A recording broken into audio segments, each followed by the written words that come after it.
krásný den, rodinu duše. Doufám, že se máte co nejvíc ve smíru tady na naší zemi. A dnešní zpráva ze zdroje nebude pro tak velkou skupinu, jako byla ta předchozí zpráva, i když tam některý z vás jste taky mohli patřit, jo? Ale pro mnohem menší úzkou skupinku bytostí, pouze jedna bytost ze 100, co tady na to koukáte, tak je skutečně ta zpráva pro tebe, jo? Takže si to velmi dobře nacít, nechci tady nikomu krmit nějaký ego nebo iluze o tom, kdo je, co je, ale poznáš se tak, protože takhle, tady ta vaše úzká skupinka bytostí má v té změně té společnosti po tom resetu. Ty jsi byla celý život od narození připravovaná tady na tu událost, hlavní událost, protože jsi zůstala věrná sama sobě, muž, žena, to je jedno.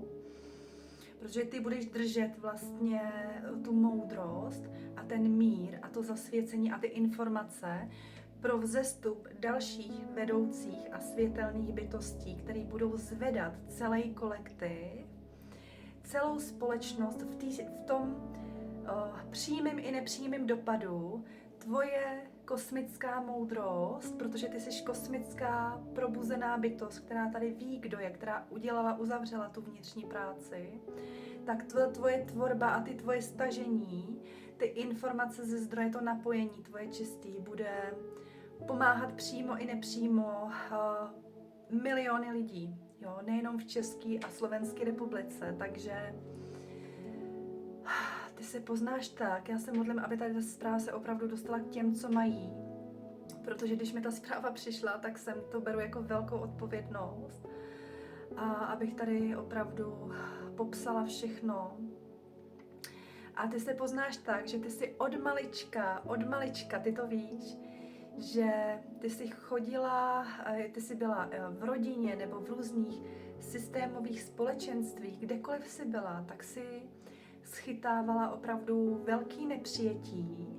Lidi tě nazývali, že jsi divná, že jsi jako k ničemu, nebo že jsi moc pomalá, nebo moc rychlá, nebo moc citlivá, přecitlivělá, nebo moc ADHD, jo, prostě, nebo moc prostě všechno možný se na tebe jako nalepili, jo, tady ty bytosti, co si zvykli žít, nebo naučili se v té společnosti, co je normální, takže pro tebe bylo úplně normální nezapadat, ale ty si nezůstala ve stavu oběti, aby si to brala osobně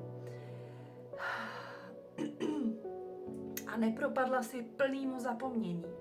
Ty jsi tam vždycky měla nějaký to napojení na ten vyšší svět, na tu svoji duši, nebo průvodce Ježíše, Archanděl Gabriel, Michal, prostě, nebo na ten zdroj ve finále, nebo na tu přírodní říši, jo.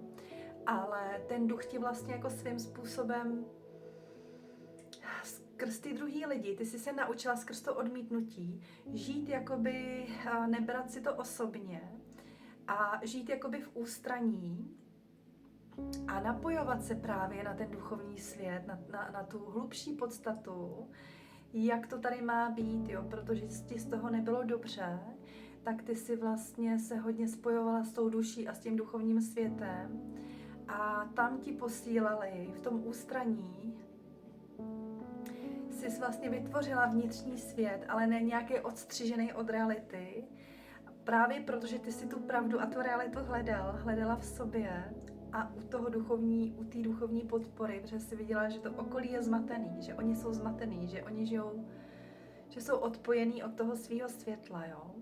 Že ty si tím vlastně vzkřísila to svý napojení na ten duchovní svět a byla si celou dobu vedená jít si svojí cestou. To neznamená, že jsi se nikdy neurazila nebo nepohádala, ale ty si jako věděla, že to nejcennější seš ty a že nemůžeš ztratit sebe pro iluze a pro manipulaci druhých lidí, jo? Že tady v tom jsi velmi svobodná bytost, která chápe, že tady ten její život není k zaprodání se nějakým mocnostem, lidem nebo systémům, protože ty jsi byla tady zasvěcovaná na to, aby ty si ty nový systémy a ty nový společenství tvořila. Ne, aby si se zařazovala pod nastavení skupiny a hrála hodnou holku nebo hodnýho kluka, protože ten zdroj tě připravoval na tu vůdčí roli těch vůdců, ale soucitnou roli, ne tu klasickou roli, jak tady žijou, že tak a teď prostě máme nějaký pravidla a teď jdeme z toho z vlastního zneužití, lidi zneužívají tu svoji moc a uchopujou se vlastně té moci, která tím není přidělena Bohem. Jo, je to tam na sílu, je to z toho strachu, z toho přežití, z toho, že nemají uvolněný a zpracovaný ty vztahy, ty partnerství nebo celkově neví, kdo jsou. Ale ty jsi bytost, která prošla hlubokou očistnou fází v tom ústraní i tou multidimenzionální prací. Ty si uzavřela tady tu karmu a tu cestu na planetě Zemi a získala si to čisté napojení na sebe a na svůj zdroj, takže ty tu svoji pravdu už teď tady v té přítomnosti, pokud to posloucháš, žiješ. A ty si už i nějak jako tvoříš a sdílíš tu vyšší pravdu, to, co ti přichází v těch obrazech, vizích, skrz to napojení, tvoje unikátní na zdroj, skrz spoustu let zasvěcování, vlastně zasvěcování do té vyšší moudrosti si dostávala klíče z čistoty srdce, z čistoty tvýho srdce. Protože ty máš ráda lidi, ty miluješ přírodu, ty máš ráda zvířata. A skrz to napojení se ti dostávalo teda zasvěcení. A teď tady v té době ty už sdílíš tu vnitřní pravdu a nejenom v svoji vnitřní nějakou osobní, ale z toho zdroje. A už to začínají vlastně ty lidi okolo tebe chytat.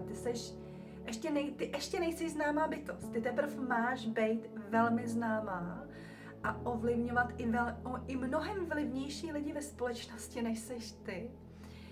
Protože ty si musela být v ústraní v rámci té ochrany od Boha skrz to, co ty držíš za moudrost, tak proto si byla jako velmi v ústraní a proto ten Bůh a duch čekal až tady na tu finální fázi s tebou vyjít ven, protože útoky temnoty byly velmi krutý, velmi velký a ty si jako stabilizovala sebe, aby si stála.